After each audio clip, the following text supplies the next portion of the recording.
안녕하세요. 박미수 원장입니다. 항상 구독해 주시고 좋아요를 눌러주셔서 진심으로 감사드립니다. 오늘은 호르몬, 대사기능, 위장기능을 교란시켜서 면역력을 떨어뜨리는 음식들에 대해서 말씀을 드릴 건데요. 의외로 이제 면역력에는 음식들이 굉장히 많이 작용합니다. 어떤 음식을 먹어서 면역력을 올리겠다는 생각 우리가 많이 가지고 있는데, 어떤 음식을 피하기만 해도 우리 몸의 면역력에 상당히 이제 긍정적인 영향, 개선시키는 효과를 거둘 수 있는데요. 과연 어떤 음식들이 어떻게 면역력을 떨어뜨리고 있는지를 좀 알아보겠습니다. 정제된 고혈당 음식, 그 정제 탄수화물 있죠.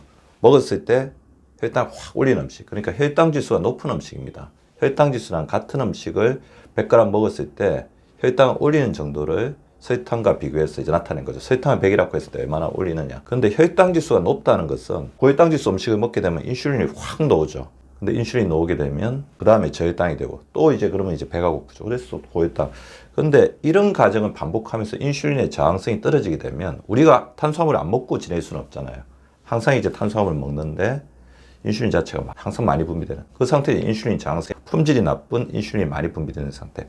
근데 문제는 이 품질이 나쁜 인슐린이 많이 분비될 때는 인슐린만 분비되는 것이 아니고 같이 염증인자, 고인슐린 혈증은 만성염증을 동반을 한다는 것입니다. 문제가 되는 거죠. 자, 그래서 정제 탄수화물, 혈당 많이 올리는 음식들을 주의해야 되는데, 뭐 밥, 빵, 면, 흰색의 밥, 빵, 면 있고, 또 당음료, 단음료들이 굉장히 문제가 많이 됩니다. 이런 만성염증 자체는 면역력을 떨어뜨리겠죠. 정제 고혈당 음식이 면역력을 떨어뜨리고요. 두 번째는 짠 음식입니다. 짠 음식을 먹게 되면 아드레날린 분비가 촉진이 됩니다. 우리 심장 박동수가 올라가고 혈압이 올라가게 됐죠. 그래서 고혈압, 당뇨, 고지혈증이 있으신 분들이 더 악화되고 혈액순환이 안 되면서 면역력이 떨어지게 되고, 또 짠 음식 자체는 단 음식과 더불어서 우리 비만을 악화시키는데 굉장히 결정적인 역할을 하게 됩니다. 물론 이제 저혈압 환자들에게는 짠 음식을 먹는 게 그렇게 해롭지 않을 수도 있지만 우리 인구의 10%에서 한 20% 정도 될 건데 이거는 정확한 조사가 필요합니다. 그렇지만 저혈압을 극복하기 위해서 소금을 먹는다. 그거는 이제 임시 변통적인 거죠. 혈압이 이렇게 낮아진 가장 중요한 역할은 혈액순환이 안 되고 근육의 힘이 약하기 때문입니다. 그래서 심장 기능을 좋게 하기 위해서 유산소 운동, 근육을 키우기 위해서 근력 운동을 규칙적으로 하면서 균형 잡힌 식사를 하는 게 중요합니다. 짠 음식을 자꾸 먹다 보면 이거 자체가 혈관에 계속해서 타격을 줘서 결국에는 혈관 손상, 고혈압으로 갈 수가 있거든요. 짠 음식은 아드레날린 분비에 작용을 해서 우리 몸에 면역력을 떨어뜨리고 활성산소를 많이 만들게 됩니다. 저녁 이후에 커피도 굉장히 위험하죠. 물론 이제 커피를 먹고도 특별하게 카페인 민감성이 없으신 분들은 큰 문제가 없지만 우리 한국 사람들의 상당히 많은 분들이 커피를 먹었을 때 커피에 들어있는 카페인에 대해서 예민하게 작용하게 됩니다. 그래서 잠의 단계가 낮아집니다. 깊은 잠을 자줘야 되는데 카페인이 계속해서 각성 효과를 주기 때문에 깊은 잠을 자지 못하게 되면 호르몬들 중에서 멜라토닌 호르몬의 분비가 저해를 받죠.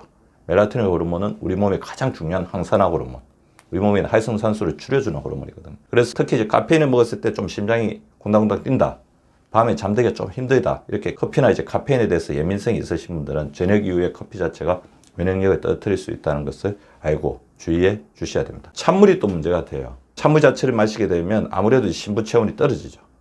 그래서 면역력이 떨어지게 됩니다. 그래서 기초대사량도 저하가 되면서 우리 몸의 혈액순환이 나빠지면서 체온이 떨어지면서 면역력이 떨어지고 기초대사량이 저하되면서 우리 몸의 지방세포가 늘어나면서 면역력을 악화시키는 그런 작용들을 가지게 됩니다. 먹고 나면 배가 아픈 음식인데 이거는 이제 어떻게 보면 케이스 바이 케이스, 자기 몸에 맞는 음식을 먹으라는 이론입니다. 제가 저번에 포도매부의 이야기하면서 말씀드렸습니다. 그때 가장 많이 질문을 주셨던 분들이 브로콜리가 이제 포도맵 음식일 수도 있다. 그러니까 주의해라. 이제 그렇게 말씀드렸는데 브로콜리가 얼마나 좋은 음식인데.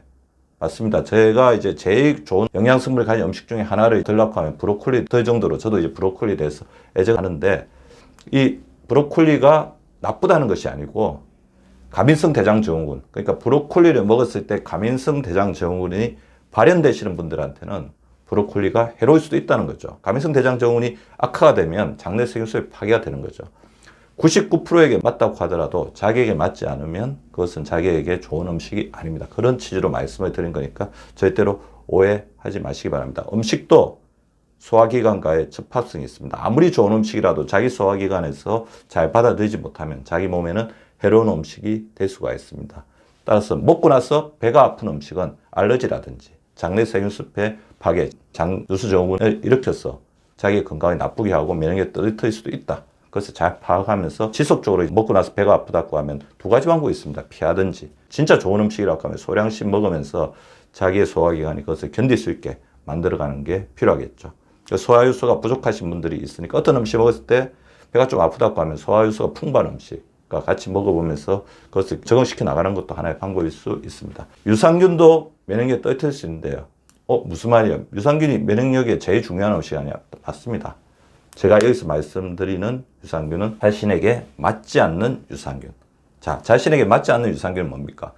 먹고 나서 유산균이 장내 세균숲과 접합이 되고 장내 세균숲에 적응하기 위해서는 시간이 걸립니다. 그래서 초기에는 불편감이 있을 수가 있어요. 털이 올라온다든지 복부가 팽만된다든지 설사 복통이 있을 수 있는데 일정 시간이 지나도 그런 증상이 계속 유발하고 있다고 하면 자신의 어떤 장내 세균속과 이 유산균이 들어있는 장내 세균총이 궁합이 맞지 않는 상황일 수도 있다는 거죠. 그래서 먹고 나서도 2, 3주간 계속해서 더 악화되는 것 같으면 그때는 과감하게 교체해서 다른 유산균으로 바꿔보시라는 거죠.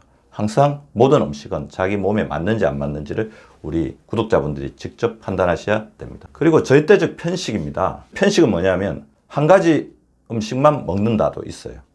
그리고 어떤 음식을 절대로 먹지 않는다. 그러니까 골고루 먹어야 되는데 어떤 음식을 절대로 먹지 않는 걸 우리가 편식으로 알고 있는데 또 어떤 음식만 드시는 경우도 있습니다. 자, 대표적으로 채식이죠. 나는 이제 채소만 먹겠다. 반대로 이야기하면 고기 종류, 단백 종류는 먹지 않겠다고 그러는데 물론 이제 이렇게 채식을 하면서도 건강을 잘 유지하시는 분들도 있는데 저희 병원에 오시는 상당히 많은 수의 환자분들, 특히 단백질을 섭취하는 데 있어 소화효소가 부족하신 분들은 채식만 일관적으로 하셨는데 결과를 봤을 때 오히려 건강이 악화되신 분들이 있습니다. 호르몬이 부족해지고 성장 호르몬이나 이런 여러 가지 호르몬들의 부족이 있고 근육이 또 굉장히 줄어들어 있습니다. 그런 경우에는 적절하게 단백질이라든지 지방들 또 섞어서 식사를 하시는 거에 자신의 최적의 건강을 찾을 수 있겠죠. 자신의 건강 상태를 보면서 식사법을 맞춰가는 게 가장 현명한 건강법이라고 할 수 있습니다. 고지방 음식은 당연히 위험할 수 있어요. 지나치게 많은 고지방 음식을 먹게 되면 들어온 음식을 분해하기 위해서 성장 호르몬과 비타민 D가 굉장히 소모될 수 있습니다. 박윤수 박사는 고기를 먹으라고 하던데 여기서 고기를 먹으라고 하는 건데 지방도 물론 일부 따라오겠지만 단백질 위주의 적절한 섭취를 해주라는 것을 이해해 주셨으면 좋겠습니다. 그래서 면역력 올리는 저울 면역 식사법을 좀 요약해서 말씀드리면 탄수화물 좀 줄이자. 탄수화물 반씩. 그러니까 거꾸로 식사법. 밥 한 번, 반찬 한 번, 밥 한 번, 반찬 한 번 드시지 말고 채소 한 번, 비채소 한 번, 밥 한 번 이러면서 탄수화물 섭취를 가급적 적절하게 줄여주는 게 필요하고 소금 섭취를 줄이기 위해서는 젓가락으로 식사하라는 거죠. 우리나라 사람들의 소금 섭취의 대다수가 국물이기 때문에 젓가락 식사해서 소금 섭취를 좀 줄여주시고 저녁에 커피를 될 수 있으면 안 드시는 게 좋습니다. 예민하신 분들. 그래서 저녁 식사 이전에 먹어야 되는데 저녁에 커피 또 한 잔 먹었을 때 면역력을 떨어뜨리는데 더 이제 일조하는 부분이 저녁에 탈수가 되는 거거든요. 커피 자체가 이뇨작용이 있기 때문에 반드시 물 한 잔을 같이 먹어서 우리 몸에 있는 만성 탈수 상태를 예방해 주는 게 중요합니다. 여름철에 너무 덥기 때문에 찬물을 상대적으로 먹어야 되겠죠. 여름철에 어떻게 보면 평소보다 수분 섭취를 더 해주는 게 필요합니다. 하지만 찬물만 너무 드시다 보면 면역력이 떨어질 수가 있어요. 일단 미지근한 물과 같이 병행하면서 우리 몸의 신부 체온을 올려주는 게 필요합니다. 그리고 소화효소가 풍부한 음식을 먹어서 우리 몸에 들어온 음식들이 잘 소화가 돼서 위장에서 소화가 안 된 채 장으로 내려가서 장에 부담을 주고 장내 세균을 파괴하지 않도록 소화효소 풍부한 음식들을 먹으면서 소화작용을 도와주는 게 굉장히 필요할 것 같고요. 절식, 가장 중요한 거죠. 절제 있는 식사. 음식은 무조건 줄이라는 게 아닙니다. 약간 배가 비어 있을 정도로 식사를 하는 게 중요할 것 같고 탄수화물, 단백질, 지방의 균형도 맞추어 주시기 바랍니다. 면역력을 좋게 하는 음식도 규칙적으로 섭취해야 되지만 면역력을 떨어뜨리는 나쁜 음식들을 잘 가려하시면서 드셔야지 우리 몸의 좋은 면역력을 갖추어 나갈 수 있습니다. 구독과 좋아요는 박미수 박사 TV를 지속시키는 생명력입니다. 많이 구독해 주시고 좋아요를 눌러 주시기 바랍니다. 항상 감사드립니다.